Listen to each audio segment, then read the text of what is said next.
Florida's DeSantis waging toothless campaign against digital dollars, lawyers say. The political movement to use state commerce rules to stop central bank digital currencies is based in legal nonsense that has no power to ban anything, experts contend. The state-level campaign against a U.S. digital dollar made its first foray into established law with Governor Ron DeSantis' signature on Florida's effort to block the use of virtual government-backed money in business transactions. But the Florida governor's rhetoric that his state is banning central bank digital currencies CBDCs is government overreach and while corporate monitoring may not amount to much on paper. Legal experts in this facet of commercial law suggest the state's effort is nonsensical and potentially harmful for the digital asset sector DeSantis said he's trying to protect. They didn't ban anything, said Carla Reyes, an assistant professor at Southern Methodist University's Dedman School of Law, who has done work in both digital assets law and the Uniform Commercial Code UCC that Florida is focused on. The law does exactly zero of the things that it says that it does. The state's new tweak expressly prohibits the use of a federally adopted CBDC by excluding it from the definition of money within Florida's Uniform Commercial Code, according to the governor's office. From introduction to his signature last week took just 43 days. DeSantis, one of the Republican Party's early favorites as a potential presidential candidate next year, turned his May 12 signing of the law into a political event, claiming it is the start of a potential multi-state push from Republican state lawmakers to counter a digital dollar well before the federal government decides whether to issue it or not. North Carolina has also been considering a measure to oppose a U.S. CBDC, and South Dakota Gov. Kristi Noem recently vetoed a bill to update its UCC in a way she argued would have allowed for CBDC in a potential future overreach by the federal government. We're on a fence in the state of Florida, DeSantis said at a press conference, standing behind a sign reading Big Brother's Digital Dollar, referencing George Orwell's tale of supreme government control, 1984. The new law, effective in July, declared digital dollars won't be considered money in the state's version of the commercial code.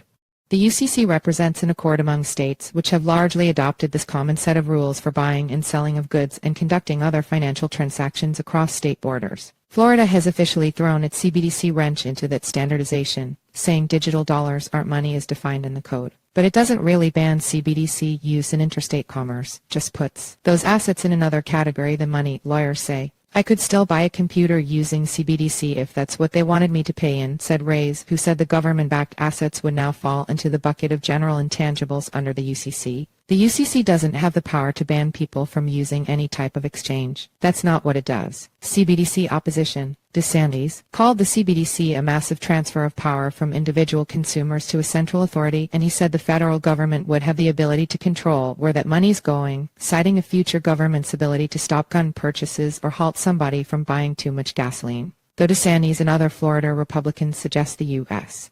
is definitely heading toward issuing a digital dollar, that view isn't yet reflected by what's happening. While the administration of President Joe Biden is under orders to develop the concept of a U.S.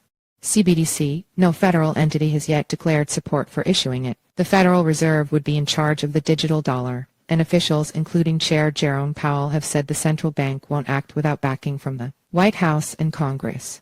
The Fed also doesn't want to be in the retail CBDC business, so officials have declared that it won't administer individual accounts and that people's transactions would have to be managed by banks or in other outside digital wallets. DeSantis acknowledged that if Congress eventually authorizes a U.S.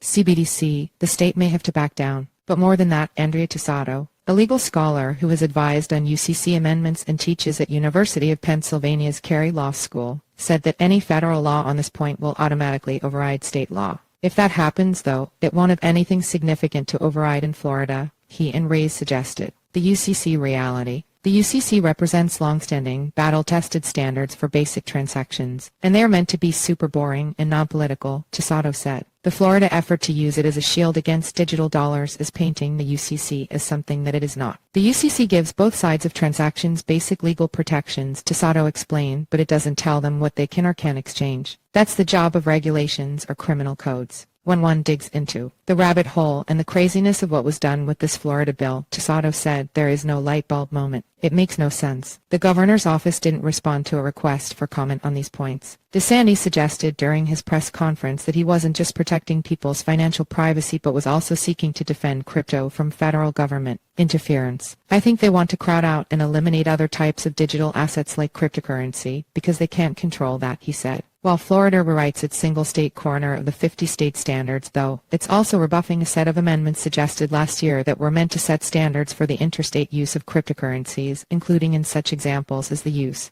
of Bitcoin as collateral in lending, that could have been a foundation for digital assets in commerce, Tosato argued, and other states have been moving forward to adopt the changes. Even the way Florida defines a CBDC could be problematic. Its new law says a CBDC is a government-issued digital currency that is made directly available to a consumer, but Tosato contends that doesn't reflect any of the current or planned CBDC, which generally have service providers manage the accounts or wallets for using the virtual currency. There is no CBDC anywhere that is issued directly to consumers, Tosato said. As DeSantis and his allies celebrate their CBDC ban, Tosato says they've compromised the UCC's crypto modernization and are misrepresenting the meaning of their overhaul of Florida law. It's done in a way that makes no sense and is completely broken, he said.